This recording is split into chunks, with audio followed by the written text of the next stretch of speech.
Early morning empty స్టమక్తో coffee తాగద్దని, tea తాగద్దని చెప్తున్నారు. అండ్ సెకండ్ థింగ్, ఫుడ్ తినేటప్పుడు తినకముందు, తిన్న తర్వాత కూడా 1 అవర్ గ్యాప్ ఇచ్చి వాటర్ తాగని కూడా చెప్తున్నారు. ఈ 2 పాయింట్స్ మీద నేను చాలా వీడియోస్ చూస్తున్నాను. అవి రైటా రాంగ్ అని నేను పక్కన పెట్టి, సో వాళ్ళని క్రిటిసైజ్ ఏమాత్రం చేయట్లేదు. May be I respect them, but నేను చూస్తున్న రియాలిటీ కూడా మీకు చూపించాలి కాబట్టి దానికి రిలేటెడ్ వీడియో చూపిస్తున్నాను చూడండి. ఇప్పుడు టీ పడిగడుపున తాగుతావా? పడిగడుపున తాగుతాను టీ. తిన్న తర్వాత నీళ్లు తాగుతావా? తాగవు నువ్వు? తింటేనే తాగుతాను.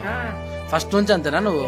ఇప్పుడు ఈ వీడియోలో చూసిన మా అమ్మమ్మ నియర్లీ 70 years ఆఫ్ ఏజ్ ఉంటుంది ఆవిడకి. ఆవిడ అర్లీ మార్నింగ్ టీ తాగుతుంది పరిగడుపున. అండ్ మధ్యాహ్నం కానీ నైట్ ఎప్పుడైనా ఫుడ్ తిన్నప్పుడు తిన్న తర్వాత తినకముందైనా తినేటప్పుడు వాటర్ తాగేస్తుంది.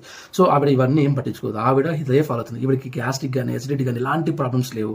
సో ఇక్కడ ఏంటి అంటే, నేను తెలియని వాళ్ళు చెప్పే నాలెడ్జ్ కన్నా తెలిసిన మా అమ్మమ్మ చూపించే ఎక్స్పీరియన్స్ బట్టి నేను అదే ఫాలో అవుతున్నాను. అందరూ ఆనందంగా ఆరోగ్యంగా ఉండాలి.